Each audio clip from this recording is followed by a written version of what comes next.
இப்போ start up பட்டனும் search பாரும் அதே போல் வந்து பார்த்தீங்கன்னா இன்டர்நெட் ஆக்சஸ் வந்து சில லேப்டாப் வந்து ஒர்க் ஆகலைன்றாங்க. அதாவது விண்டோஸ் 10 இன்ஸ்டால் பண்ணியிருக்கிற லேப்டாப் அண்ட் பிசியில். ஸோ இது ஒர்க் ஆகாததுக்கான ரீசன் என்னென்னு பார்த்தீங்கன்னாக்கா, மேஜர் ரீசன் வந்து பார்த்தீங்கன்னாக்கா, இந்த ப்ராப்ளம் வரதுக்கான மேஜரான ஒரு ரீசன் என்னென்னு பார்த்தீங்கன்னாக்கா, நம்ம பைரட் வெர்ஷன் சாஃப்ட்வேர் நம்ம லேப்டாப்லேயோ பிசிலையோ இன்ஸ்டால் பண்ணுறதால வந்து பார்த்தீங்கன்னா இந்த ப்ராப்ளம் வந்து மோஸ்ட்லி வருது.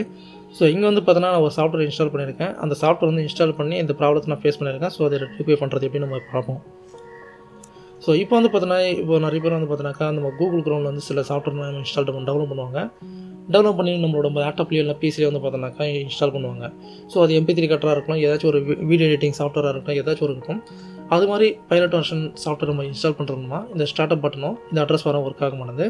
ஸோ இந்த நம்ம சாஃப்ட்வேர் தேவையான சாஃப்ட்வேர் நம்ம இன்ஸ்டால் பண்ணியும் இது ஸ்டார்ட் அப் பட்டனும் ஒர்க் ஆகிற மாதிரி நம்ம இது பார்ப்போம். ஸோ வந்து பார்த்தீங்கன்னா நம்ம வந்து ரன்னில் போய்ப்போம். ரன்னில் போய்ட்டு வந்து பார்த்தீங்கன்னாக்கா கமாண்டில் வந்து பார்த்தீங்கன்னாக்கா gpedit.mscன்னு கொடுப்போம். ரன்னில் போய்ட்டு gpeditன்னு கொடுங்க. gpeditன்னு கொடுத்ததுக்கப்புறம் இந்த மாதிரி ஒரு டயலாக் பாக்ஸ் ஓப்பன் ஆகும். இந்த மாதிரி ஒரு பாக்ஸ் ஓப்பன் ஆகும். இதில் வந்து பார்த்தீங்கன்னா HKey கிளாஸஸ் ரூட்டை கிளிக் பண்ணிங்க. கிளிக் பண்ணதுக்கப்புறம் இங்கே everyone system 2 இருக்கும். இங்கே கீழே வந்து பார்த்தீங்கன்னா ஒரு ஆட் பட்டன் கொடுத்துருப்பாங்க, அதை கிளிக் பண்ணிங்க.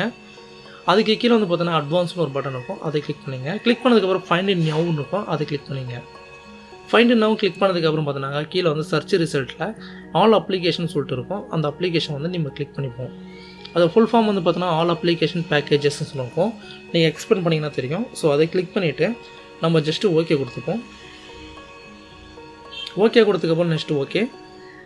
இப்போ வந்து பார்த்தீங்கன்னா உங்களுக்கு அந்த யூஸர் வந்து இங்கே வந்து ப்ளேஸ் ஆகிடுச்சு. ஸோ அதுக்கான கண்ட்ரோல் வந்து பார்த்தீங்கன்னா அலோ 2த்துலையும் டிக் பண்ணிங்க. டிக் பண்ணிட்டு அப்ளை ஓகே கொடுத்துங்க. ஓகே டிக் பண்ணிட்டு அப்ளை ஓகே கொடுத்ததுக்கப்புறம் பார்த்தீங்கன்னா வெளியே வந்து ஒரு 3 டைம்ஸ் ரிஃப்ரெஷ் பண்ணுங்கள். ரிஃப்ரெஷ் பண்ணதுக்கப்புறம் பார்த்தீங்கன்னாக்கா அந்த ப்ராப்ளம் வந்து உங்களுக்கு ரெக்டிஃபை ஆகிடும். இப்போ நான் 3 டைம்ஸ் நான் ரிஃப்ரெஷ் பண்ணிட்டேன். இப்போ வந்து பார்த்தீங்கன்னா உங்களுக்கு ஸ்டார்ட் அப் பட்டன் ஒர்க் ஆகுது. ஸோ அதே போல் அட்ரஸ் பார் ஒர்க் ஆகுது, இன்டர்நெட் ஆக்சஸ் வந்து ஒர்க் ஆகுது.